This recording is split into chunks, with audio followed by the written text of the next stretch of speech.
திருச்சிற்றம்பலம். தென்னாடுடைய சிவனை போற்றி, என்னாண்டவர்க்கும் இறைவா போற்றி, காவாய் கனகத்திரளே போற்றி, கைலை மலையானே போற்றி போற்றி. பார்வதி தேவி ஞானசம்பந்த பெருமானுக்கு மட்டும்தான் ஞானப்பால் வழங்கினார் என்பதை நாம் அறிவோம். ஆனால் இன்னும் ஒரு அடியாருக்கு அவருக்கு பசிக்கும் பொழுதெல்லாம் உணவளித்தார் என்பதை நாம் இப்போது சிந்திக்க இருக்கின்றோம்.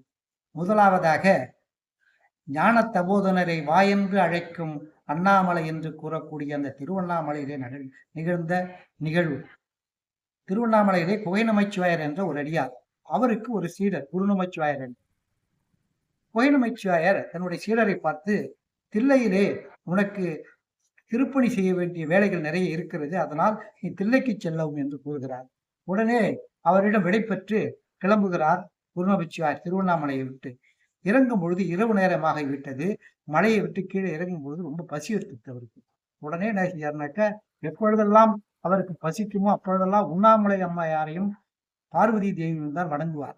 அப்படி அவர் உண்ணாமலை அம்மையார் பற்றி ஒரு பதியம் பாடுகிறார்.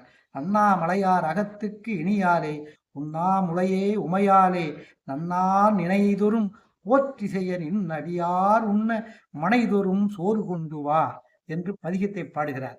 இதை கேட்ட உண்ணாமலை அம்மன் தன்னுடைய நைவேத்தியத்தை, அப்பொழுதுதான் நைவேத்தியத்தை வைத்துவிட்டு குருக்கள் பூஜை செய்துவிட்டு வீட்டுக்கு கிளம்பினார். அந்த பொற்றாம்பலத்தோடு எடுத்துக்கொண்டு பக்கத்தில் இருந்த குருநமைச்சுவாயரோட ஆலமரத்தில் இருக்கின்ற குருநமைச்சுவாயரை கொண்டு இந்த உணவை கொடுக்கிறார். அவரும் சாப்பிடுகிறார். அடுத்த நாள் கோயிலை திறந்து பார்த்து பொன் தாம்பாளத்தை காணவில்லை.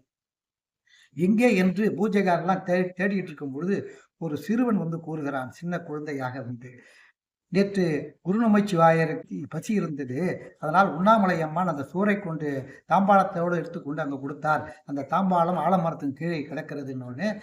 அடுத்த நாள் காலையில் போட்டு அந்த பூஜைக்காரெல்லாம் போய் பார்க்குறாங்க, அந்த தாம்பாளம் இருக்குது. அந்த தாம்பாளத்தை திருப்பி எடுத்துகிட்டு வந்து சாமிக்கு திருப்பி நைவேத்தியம் பண்ணுறாங்க. இப்படி குருநமைச்சுவாயருக்கு பல இடங்களில் அன்னம்பாளித்திருக்கின்றார். அடுத்த அன்னம்பாளிப்பு எந்த ஊரிலே, எங்கே, எப்படி நிகழ்ந்து என்பதை சிந்திப்போம். திருச்சிற்றம்பலம். நன்றி, வணக்கம்.